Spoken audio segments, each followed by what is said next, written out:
Breaking news! Nakakaiyak na tagpo. Pangulong Bongbong Marcos, viral matapos gulatin ang lahat ng ating mga kababayan sa kanyang napakabigat na anunsyo. Yes mga kababayan, sa katunayan itong video na to ang magpapatunay kung anong tunay na ugali ang meron si PBBM dahil hindi ito pang chismis lamang. Ito ay ginawa ni PBBM para sa kapakanan ng bawat mamamayang Pilipino, lalong-lalo na sa mga kababayan natin sa Southern Luzon. Dito ka talaga mapapaiyak mga kababayan dahil kahit napakadaming problema ang hinaharap ngayon ng ating bansa, ay patuloy pa ding nagtatrabaho ang ating mahal na Pangulo para sa lahat ng Pilipino. Kaya naman hindi nakapagtataka kung patuloy din siyang minamahal ng mga Pilipino. OMG mga kababayan, dapat itong mapanood at malaman ng lahat ng tao sa buong mundo ang tunay na nangyayari sa ating bansa. Kaya naman mga kababayan, wag na natin itong patagalin pa. Samahan niyo ako at sabay-sabay nating alamin ang maiinit na balita sa araw na ito.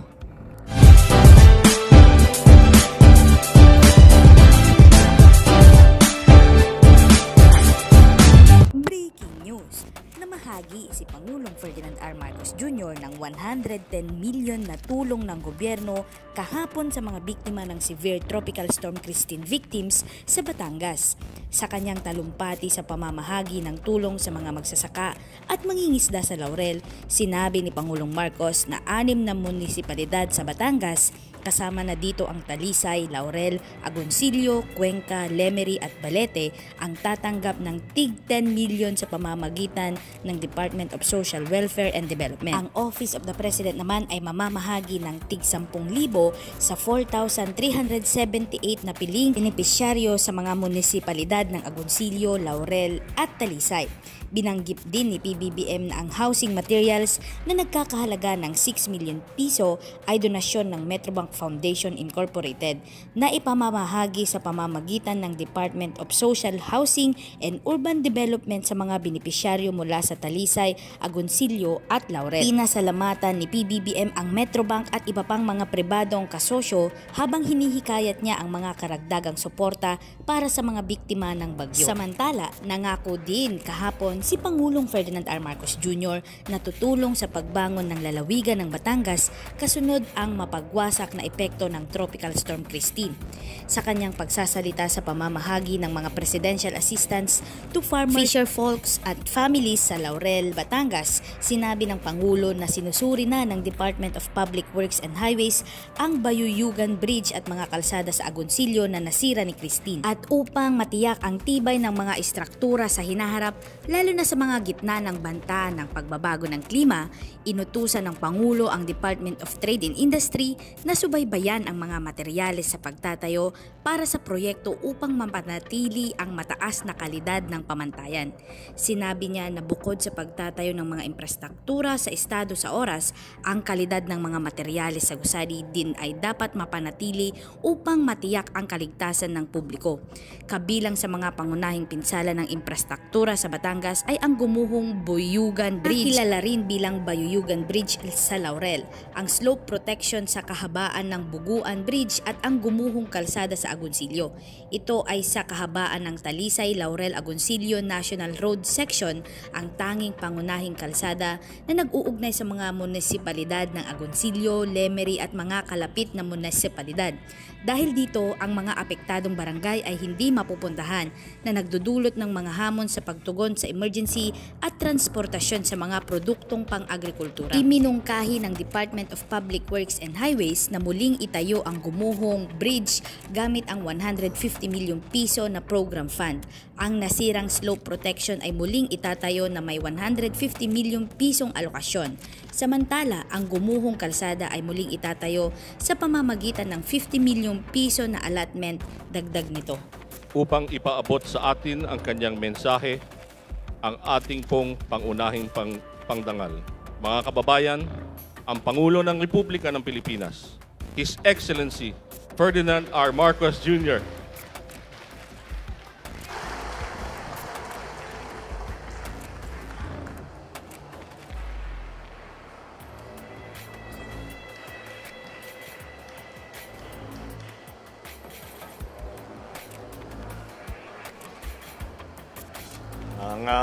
Pabatiin ko lamang ang mga kasamahan natin, ang ating mga kasama sa membro ng kabinete.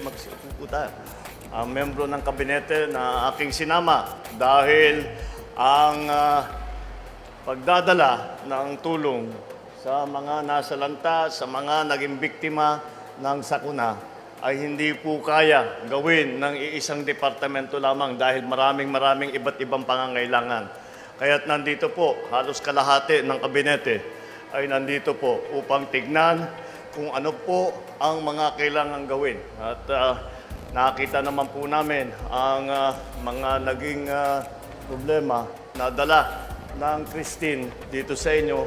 Hindi lamang yung sa pagsira ng tulay, yung pagbaba, pagguho ng lupa, pagsira ng mga bahay, at meron pa tayo maraming nabawian ng buhay.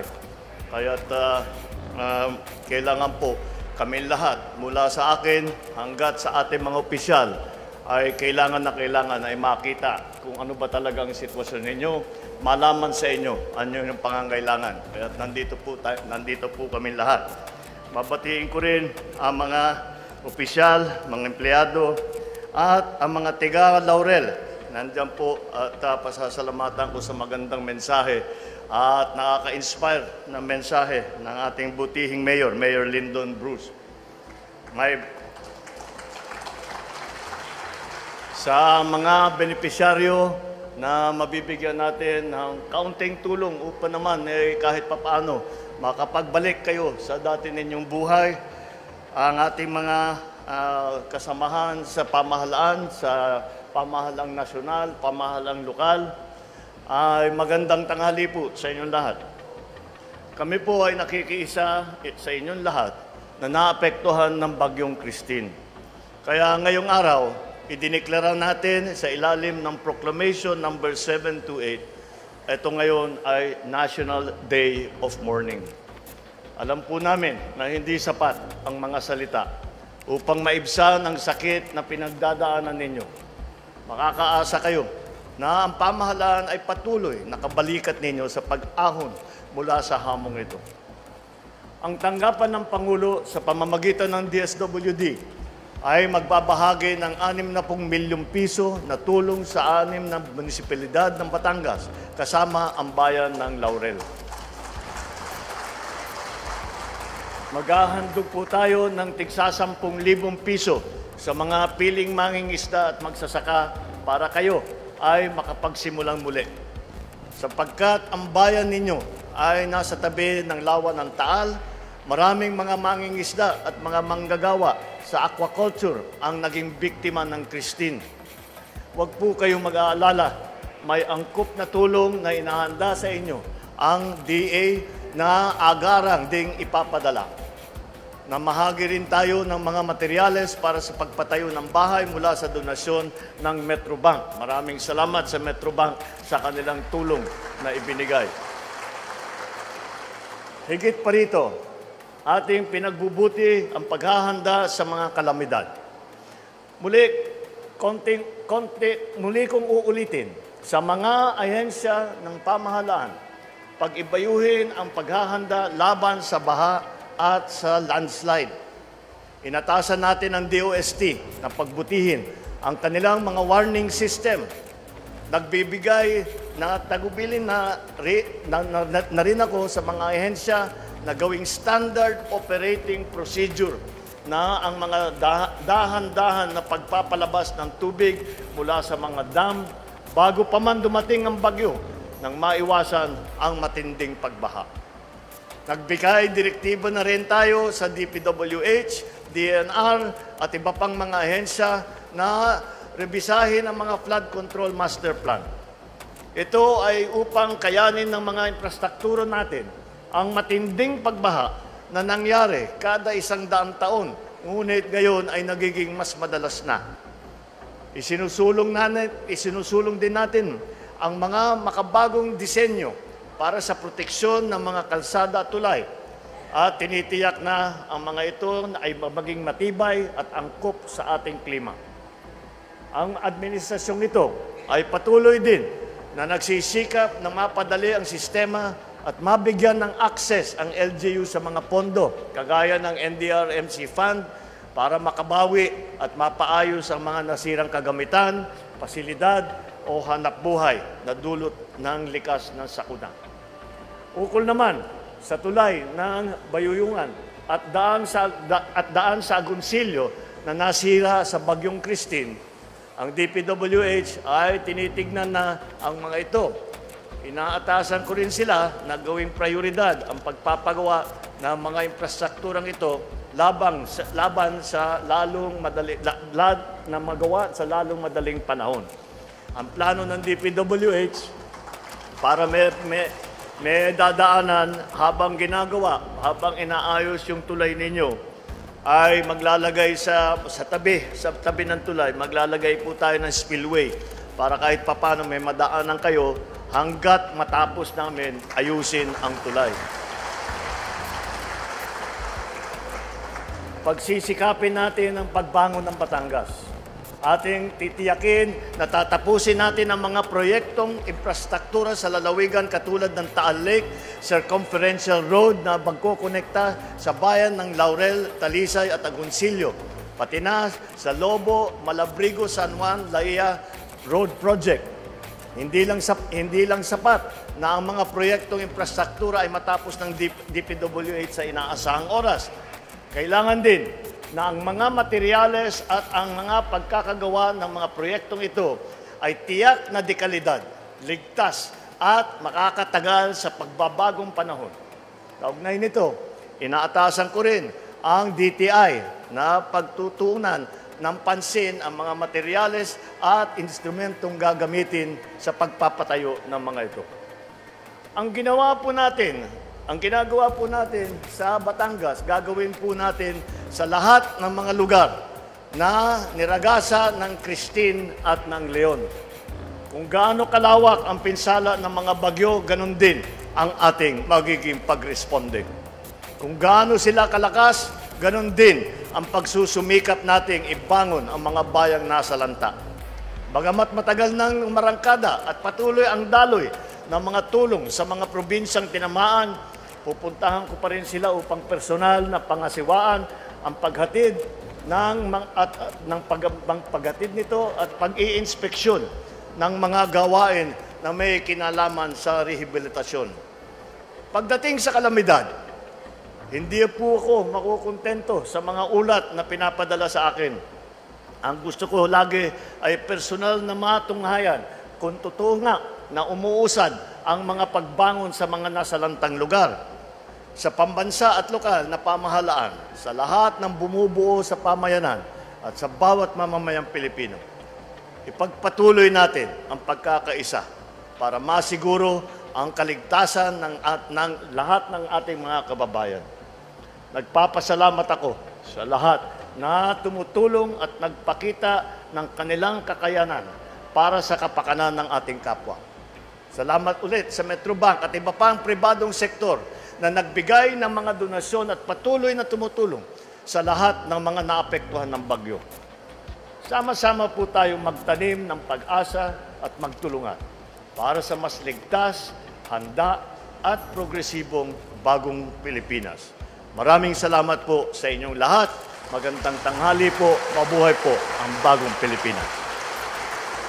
Salamat po, mahal na Pangulo.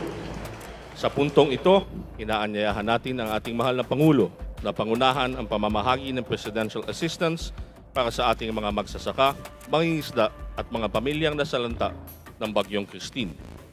Inaanyayahan din po natin sina Agricultural Secretary Francisco Q. Laurel Jr., Interior and Local Government Secretary John Vic Remulla at Social Welfare and Development upang samahan ang ating Pangulo sa pamamahagi. Ating pong tunghayan ang ceremonial distribution ng presidential assistance sa mga piling farmers at fisher folk sa bayan ng Laurel na sina Sixto Maligaya,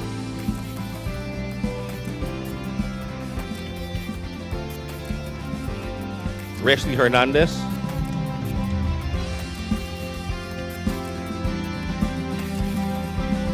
Mario Hernandez,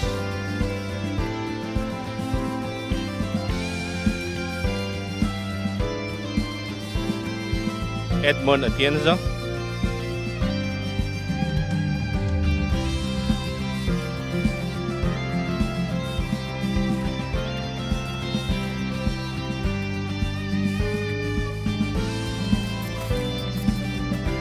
Flaviano Hernandez,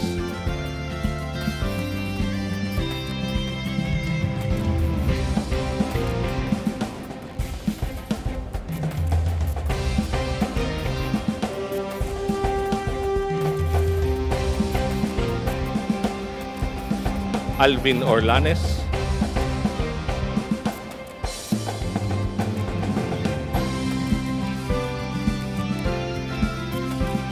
Ante Macapuno,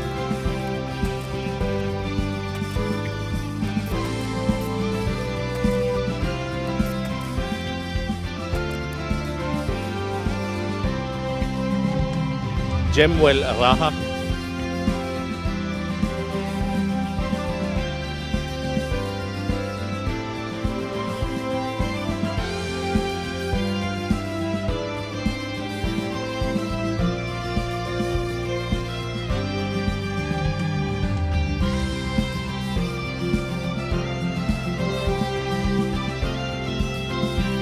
Feding Lasan,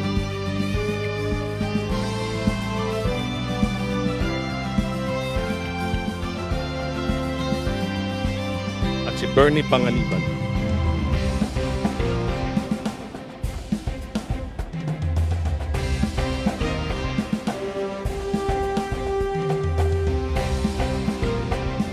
Inaanyayahan po natin si Mayor Lyndon M. Bruce upang tanggapin ang presidential assistance na nagkakahalagang 10 milyon piso para sa bayan ng Laurel.